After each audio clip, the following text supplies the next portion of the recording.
नमस्कार, बहुत स्वागत है आपका। स्टेट न्यूज देख रहे हैं आप। मैं हूं आपके साथ नेहा दुबे और सबसे पहले बुलेटिन में बात करते हैं छत्तीसगढ़ के मुख्यमंत्री विष्णुदेव साय की बात करते हैं। यहां पर सुशासन तिहार के तीसरे चरण के दूसरे दिन हेलीकॉप्टर से अचानक बेमेतरा जिले के सहसपुर पहुंचे। उन्होंने ग्रामीणों से योजनाओं का सीधा फीडबैक लिया और मुख्यमंत्री ने ग्रामीणों से कहा कि मैं आप लोगों के बीच में दुख तकलीफ जानने आया हूं। ग्राम सहसपुर में मुख्यमंत्री के आने की योजना नहीं थी। ऐसे में जब गांव के सहसा हेलीकॉप्टर की आवाज गूंजी तो अचंभित ग्रामीण अपने घरों से निकले और मुखिया से मिलने के लिए भीड़ उमड़ पड़ी।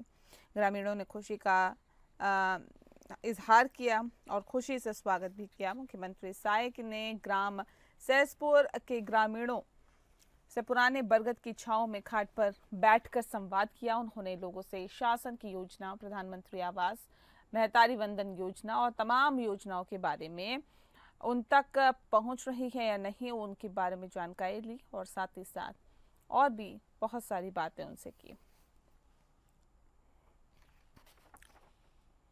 और महतारी मल्ला 1,000 रुपया महतारी बंधन में हर महीना भेजा था। इतने हाथ उठावा तो माता बहनी मन कितना जला महतारी बंधन के पैसा मिलते। से लेकर सब अधिकारी मन आज आप मन के द्वारी में, आप मन के गांव में, आप मन के दलदली में आए हन, आप मन के दुख तकलीफ सुने बर। एक पहली कल से हमन प्रधानमंत्री आवास के घर ला भी देखत हन कि वो घर ठीक से बना थे कि नहीं बना थे। और किसान मन के अभी एक पहले गांव में एक किसान के खेत में भी जा रहे हैं। बड़ा अच्छा वो केला उला पपीता के खेती करत है तो सब वाला भी हमन देखा था। और गांव वाला से पूछा था कि वहाँ राशन समय पर पहुंचे थे कि नहीं, चावल मन मिला थे कि नहीं, वहाँ सबके राशन कार्ड बन गई कि नहीं, महतारी बंधन के पैसा सब मिलिस कि नहीं, ये सब ला पूछा था है ना। और आप वो समस्या ला आवेदन के रूप में देहे हो ओकर समाधान भी हुई से। वही भारतीय सेना की आतंकवाद के विरुद्ध हुई कार्रवाई के बाद आपको बता दें कि विधानसभा के अध्यक्ष डॉक्टर रमन सिंह ने प्रेस कॉन्फ्रेंस की। उन्होंने कहा कि भारत ने दुनिया को दिखाया है ये एक नया भारत है। आतंकवादियों ने धर्म पूछकर मारा था। विधवाओं ने मोदी जी से पूछा था सिंदूर का जवाब कब मिलेगा। भारतीय सेना ने ऑपरेशन सिंदूर से उनका जवाब दे दिया है। ऑपरेशन से आतंकवादियों का खात्मा हुआ। आतंकवादी हमले से मारे गए लोग वापस तो नहीं आ सकते, लेकिन उनको ये सच्ची श्रद्धांजलि होगी। आज दुनिया के सारे देश भारत के साथ खड़े हैं। सेना के जवानों को सैल्यूट है। राष्ट्रीय नेतृत्व को बधाई देता हूं। ये बड़ा ऑपरेशन पिछले 8-10 दिन से चल रहा था। 42-44 टेम्परेचर में 3 राज्यों की सीमा में 5 से 6 हज़ार से ज़्यादा हमारे जवान जिनको लगातार उस पहाड़ी पे चढ़ के ऑपरेशन कर रहे थे, बीच बीच में आती थी। पर आज जो समाचार मिला है 2200 बरामद हुए। 22 लोगों को, नक्सलियों को आज मारा गया है। तो ये निश्चित रूप से तीनों राज्यों की पुलिस और यहाँ के पुलिस के हमारे जवान जो इस ऑपरेशन में थे उनको मैं बहुत बहुत बधाई दूंगा। और नक्सलवाद भी खात्मा की दिशा में 2025-26 का जो लाइन दिया गया है वो टारगेट पूरा होगा। और छत्तीसगढ़ ही नहीं, देश में भी आतंकवाद और नक्सलवाद दोनों नासूर हैं। दोनों को समाप्त करने के लिए अमित शाह और माननीय प्रधानमंत्री और राजनाथ सिंह जी निश्चित रूप से पूरी तैयारी के साथ और पूरी गंभीरता के साथ एक एक कदम आगे बढ़ा रहे हैं। और अब बात करते हैं जांजगीर चांपा की। बता दें आपको कि विधायक ने किया है आंदोलन का ऐलान। बता दें कि जांजगीर के स्टेशन में एक्सप्रेस ट्रेनों के स्टॉपेज की मांग की गई है। रेलवे से जुड़ी हुई समस्या को लेकर जांजगीर चांपा विधायक व्यास कश्यप 7 मई से अनशन यानी कि अनिश्चितकालीन आंदोलन पर जाने वाले हैं और जिला मुख्यालय जांजगीर के स्टेशन में एक्सप्रेस ट्रेनों के स्टॉपेज के साथ ही नैला फाटक में ROB और नहरिया बाबा मंदिर के पास फुटओवर ब्रिज की मांग को लेकर आंदोलन किया जाएगा। विधायक के साथ ही आम जनता इन मांगों को लेकर अनिश्चितकालीन धरना प्रदर्शन करेगी। आंदोलन को लेकर विधायक व्यास कश्यप ने प्रेस वार्ता कर जानकारी दी है। विधायक ने कहा है कि लगातार मांग की जा रही है, लेकिन रेलवे और राज्य सरकार द्वारा कोई ध्यान नहीं दिया जा रहा है। नैला फाटक में आरओबी और नहरिया बाबा मंदिर के पास फुटओवर ब्रिज की बजट में मंजूरी के बाद भी राशि स्वीकृत नहीं की जा रही है। ऐसे में जनहित की मांग को लेकर आंदोलन में जाने की बात भी विधायक ने कही है।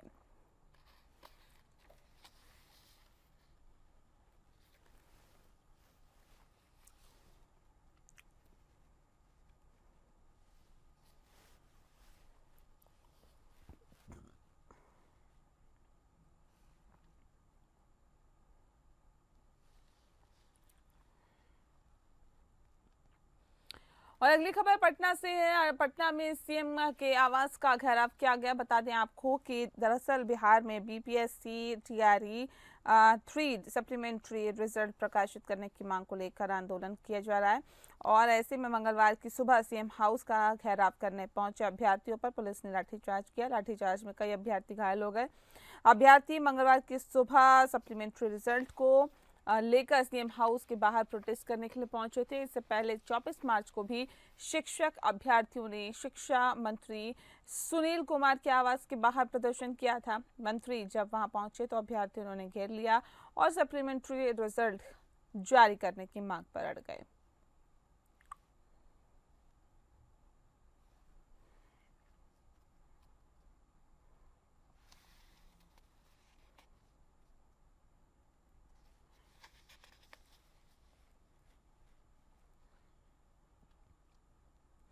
वहीं नेता प्रतिपक्ष तेजस्वी यादव ने मुख्यमंत्री पर हमला करते हुए कहा कि मुख्यमंत्री नीतीश कुमार के बयान से साफ साबित होता है कि वो खुद ही नहीं चल पा रहे हैं और उनकी ही नहीं चलती है। उन्होंने कहा कि मुख्यमंत्री जिस स्थिति से गुजर रहे हैं उसको लेकर तो हम लोगों को भी पीड़ा है। तेजस्वी यादव ने कहा कि नीतीश कुमार खुद ही प्रमाणित कर रहे हैं कि उनकी नहीं चलती है और कोई और ही सरकार चला रहा है और ये भी प्रमाणित कर रहे हैं कि उनकी नहीं चलती है। साथ ही उन्होंने कहा कि अब आम सी बात हो गई है, नीतीश कुमार किसी भी सभा में बोलते हैं और इधर उधर नहीं जाएंगे। तेजस्वी यादव ने कहा कि बिहार कौन चला रहा है, ये सबसे बड़ा सवाल है और मुख्यमंत्री ने खुद ही अपने वक्तव्य में कहा है कि उनकी नहीं चलती है। उन्होंने कहा कि रिटायर्ड अधिकारी लोग हैं जो चला रहे हैं और मुख्यमंत्री जी को, हमको नहीं लगता है कि मुख्यमंत्री जी को डिप्टी सीएम तक का भी नाम पता होगा।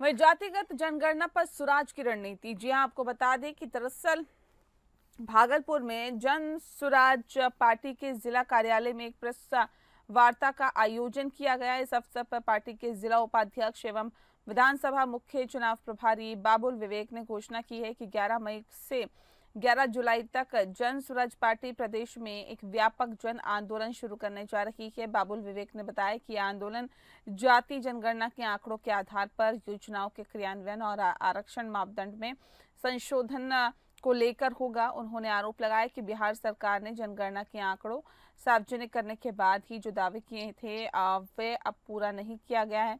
इन जन आंदोलन के तहत पार्टी 1 करोड़ लोगों के हस्ताक्षर जुटाएगी और 40,000 गांवों में बैठकें आयोजित भी करेगी।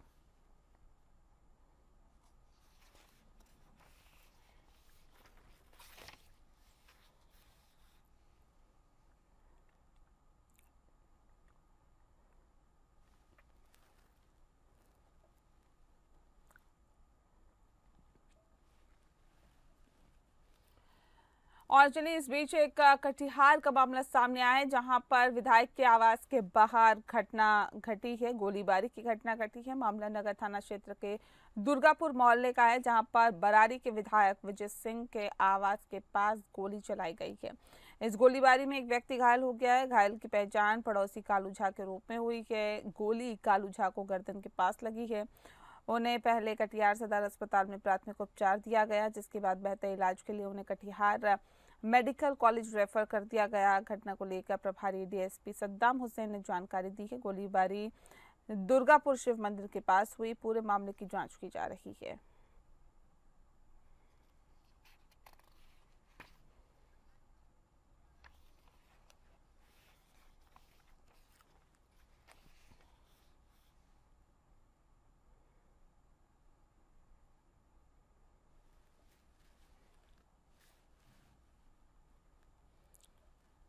और अगली खबर का रुख करते हैं। सुपौल में हुई हत्या और लूटपाट की वारदातों का अलग अलग खुलासा करते हुए 7 शातिर अपराधियों को गिरफ्तार किया गया। इन अभियुक्तों के ने सुपौल के अलावा मधेपुरा और अररिया जिलों में आपराधिक वारदातों को अंजाम दिया था। सभी के विरुद्ध पहले से ही कई संगीन मामले चल रहे हैं।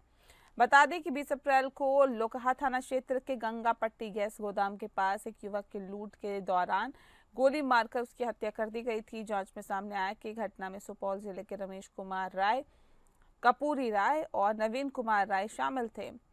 पूछताछ में तीनों ने अपना अपराध भी स्वीकार कर लिया। पुलिस ने इनके पास से हत्या में प्रयुक्त देसी कट्टा, लूटी गई बाइक और मोबाइल भी जब्त कर लिया। मैं सुपौल पुलिस को इसके लिए बधाई भी देता हूँ और पूरा टीम, विशेषकर इनका जो तकनीकी शाखा है, इस तरह अच्छा काम करते रहे। इसी मौके पर मैं बता दूं कि सुपौल एसपी के नेतृत्व में ही तीनों जिला के अंतर जिला अपराधी, बहुत सारे करीब 1 दर्जन से ऊपर ऐसे अपराधी हैं, आपराधिक गिरोह हैं, जो कभी कभी एक दूसरे के जिला में अपराध करते रहते हैं। तो इसके लिए अंतर जिला समन्वय कमेटी बना दी गई है। तीनों एसपी के मेंबर हैं, मैं उसका अध्यक्ष हूँ। सीनियर मोस्ट होने के कारण सुपौल एसपी के समन्वयक हैं। और आपको बता दूं कि 4 अपराधी गिरोह के सदस्यों को इन्होंने गिरफ्तार किया है। राज्य से बाहर भी गिरफ्तारियां होती है। तो ये तीनों जिला के जो अपराधी जिला की सीमा का लाभ जो उठा लेते थे, वो अब नहीं उठा पा रहे हैं। करते बेरमो की बता दें आपको कि देश में जातिगत जनगणना कराने की बात प्रधानमंत्री नरेंद्र मोदी ने क्या की कि इसका राजनीतिक दलों ने स्वागत किया, लेकिन झारखंड मुक्ति मोर्चा ने जातिगत आधार पर जनगणना का विरोध करना शुरू कर दिया है। झारखंड मुक्ति मोर्चा ने इसको लेकर पूरे राज्य में 9 मई को जिला मुख्यालय में प्रदर्शन कर राष्ट्रपति के नाम ज्ञापन सौंपने का भी फैसला कर लिया है। झारखंड मुक्ति मोर्चा फुसरो के नगर अध्यक्ष दीपक महतो के नेतृत्व में बैठक कर बेरमो की गई, जिसमें जिला अध्यक्ष रतनलाल मांझी और अन्य कार्यकर्ता मौजूद थे। बोकारो जिले के बेरमो में झारखंड मुक्ति मोर्चा का कहना है कि जब तक सरना और आदिवासी धर्म कोड को जातिगत जनगणना के कॉलम में शामिल नहीं किया जाता, तब तक झारखंड में जाति जनगणना का विरोध पार्टी करेगी। माननीय हेमंत सोरेन का निर्देशानुसार 9 तारीख को 1 दिवसीय धरना सा प्रदर्शन का कार्यक्रम जो है ना रखा गया है। झारखंड के सारे मुख्यालय में 1 दिवसीय धरना प्रोग्राम जो है ना दिया गया है। जैसे कि आपको पता होगा, सरना धर्म कोड जो है ना पिछला आज 5 साल होने जा रहा है और केंद्र सरकार को जो है ना हमारे झारखंड सरकार जो पिछला सरकार में है जो है ना आपको कैबिनेट से पास करके अनुमोदन के लिए जो है ना केंद्र सरकार को जो है ना दिया गया है, जो अभी तक लंबित पड़ा हुआ है। और उससे पहले ही जातिगत जो जनगणना के लिए जो ना केंद्र सरकार जो है ना उतारू है, जिसके विरोध में हमारे पूरे राज्य में और पूरे देश में जब तक सरना धर्म कोड जो है ना लागू नहीं होता है, तब तक हमारा झारखंड मुक्ति मोर्चा पुरजोर इसका विरोध करेंगे। जिसको लेकर के हम लोग बोकारो जिला में 1 दिवसीय धरना और प्रदर्शन का जो है ना केंद्र सरकार का निर्देशानुसार हम लोग का आहूत किया गया है। अगली खबर का रुख करते हैं। वन भूमि गड़बड़ी मामले में ईडी की रेड का मामला सामने आया है। बता दें आपको कि बोकारो स्टील के नगर सेवा भवन विभाग के अभिलेख एवं आवंटन विभाग महाप्रबंधक A.K. सिंह के कार्यालय में 7 अभिलेख एवं आवंटन विभाग के अधिकारी के कागजातों को खंगालने का काम कर रहे टीम 50 के राणा प्रताप नगर में महेश नाग्या के लगातार यहां पर पूछताछ कर रही थी और साथ ही तेतुलिया वन भूमि को तत्कालीन बिहार सरकार ने अधिकृत कर लिया और बोकारो स्टील को देने का काम किया था, जिस जमीन को बोकारो स्टील के द्वारा जमीन माफियाओं को एनओसी दे दिया गया, जबकि नए सर्वे में उक्त वन भूमि बोकारो स्टील की बताई गई थी।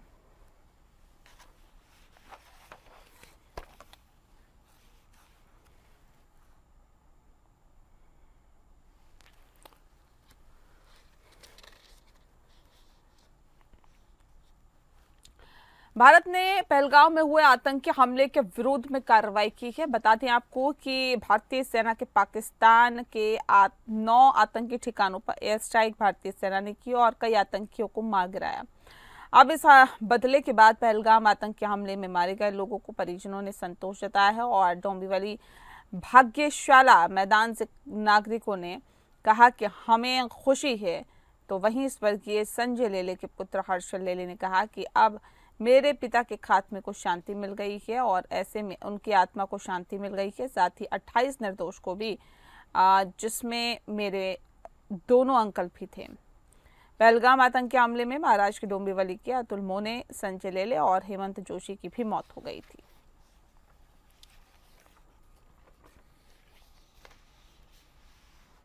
सेनेने आता जो स्ट्राईक केला, 9 मिसाईल सोडले दहशतवाद्यांच्या ह्याच्यावर, तर ते ऐकून खूप बरं वाटलं की त्यांनी बदला घेतला या त्यांच्या ह्याचा। आणि पहलगाममध्ये ज्यांनी अतुल आणि त्याच्याबरोबर अजून ज्या 26 जणांनी बलिदान दिले त्यांच्या आत्म्याला पण शांती लाभली असेल आता। आणि भारत सरकारने जे काही बदला घेतलाय त्यावर त्यांचे आभारच आहेत। आणि त्यांनी आता सुरुवात केली, दहशतवादाचं त्यांनी मूळ नष्ट करावं अशी माझी इच्छा आहे।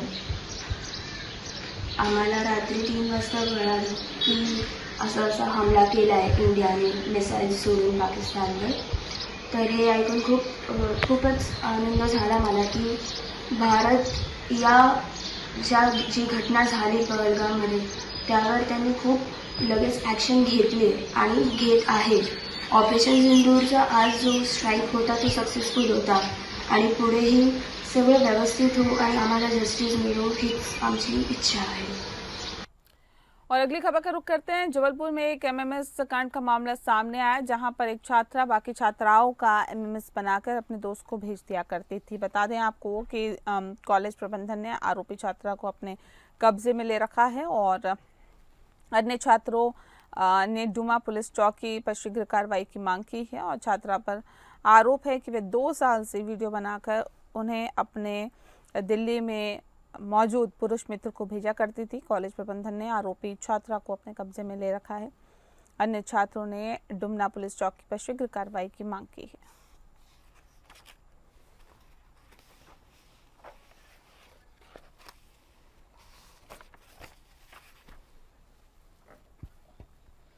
और इसी के साथ बुलेटिन में फिलहाल के लिए इतना ही। नमस्कार।